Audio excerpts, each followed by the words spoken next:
बहुत समय पहले की बात है। आभा और प्रीति नाम की दो बहनें थीं।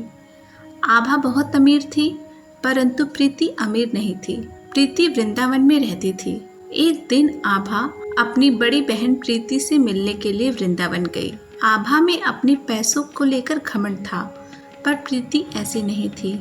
प्रीति का पति घड़े बनाने का काम करता था। प्रीति ने अपनी छोटी बहन आभा को बड़े प्यार से अपने घर रखा। वह अपनी छोटी बहन को वृंदावन के सभी मंदिरों में ले गई।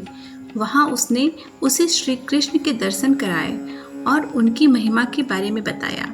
लेकिन आभा का भक्ति में कोई ध्यान नहीं था। वह तो बस दर्शन करके घर आ गई।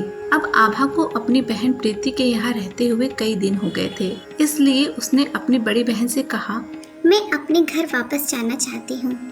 वहाँ मेरे पति और मेरे बच्चे इंतजार कर रहे होंगे, जिन्हें मैं अपनी सास के सहारे छोड़कर आई हूँ। प्रीति ने कहा, आभा थोड़े दिन और रुक जाओ, मैं फिर कभी आऊंगी। अभी मुझे जाना ही होगा।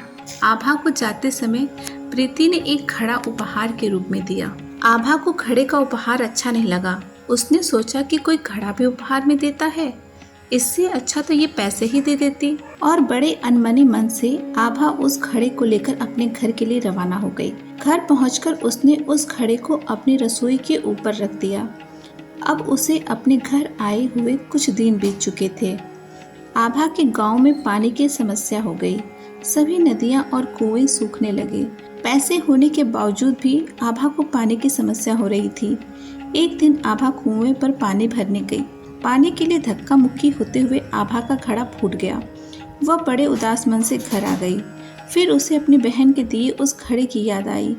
वह अपनी बहन का दिया हुआ वह घड़ा लेकर कुएं पर फिर से गई।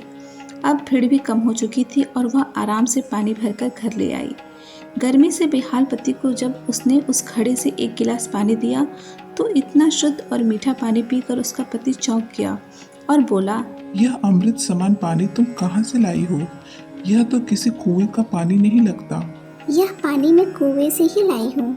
और ऐसा कहकर घड़े में भरा वह पानी दिखाने लगी। यह घड़ा तुम कहाँ से लाई हो?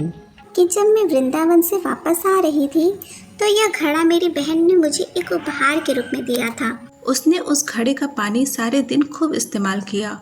अगले दिन जब वो फिर से घड़ा लेकर पानी भरने जाने लगी तो उसने देखा कि घड़ा तो पहले से ही भरा था, उतना ही जितना वो पिछले दिन भर कर लाई थी। उसे यह देखकर बहुत हैरानी हुई। उसे समझ नहीं आ रहा था कि सारा दिन पानी इस्तेमाल करने के बाद यह घड़ा भरा हुआ कैसे है। आभा यह सब सोच ही रही थी कि अचानक उसकी बहन प्रीति उससे मिलने उसके घर आ पहुंची। प्रीति को देखकर वो बहुत खुश हुई और वह प्रीति से गले लग गई। घड़ा जो तुमने उपहार के रूप में मुझे दिया था, यह तो चमत्कारी है। कल सारा दिन इसे इस्तेमाल करने के बाद भी इसका पानी कम ही नहीं हुआ। इसका पानी इतना शुद्ध और मीठा है कि उससे बनाया हुआ भोजन अमृत के समान है। यह बात सुनकर प्रीति ने कहा, अरे मेरी भोली बहन, क्या तुम नहीं जानती यह घड़ा वृंदावन की मिट्टी से बना है, जिस पर किशोरी जी और ठाकुर जी नंगे पांव चला करते थे। इसलिए इस घड़े का चमत्कारी तो होना ही था।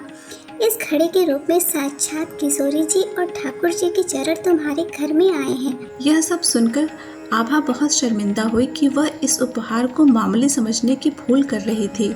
उसने कहा, मैं माफी मांगती हूँ कि मैं वृंदावन की मिट्टी की महिमा नहीं जान सकी। जिसकी मिट्टी में इतनी शक्ति है तो स्वयं बांके बिहारी में कितनी शक्ति होगी। बहन, तुम्हारे कारण ही मैं उनका आशीर्वाद पा सकी हूँ। तुम्हारा बहुत बहुत धन्यवाद। यह कहकर दोनों बहनें आंखों में आंसू भरकर एक दूसरे के गले लगाकर रोने लगी।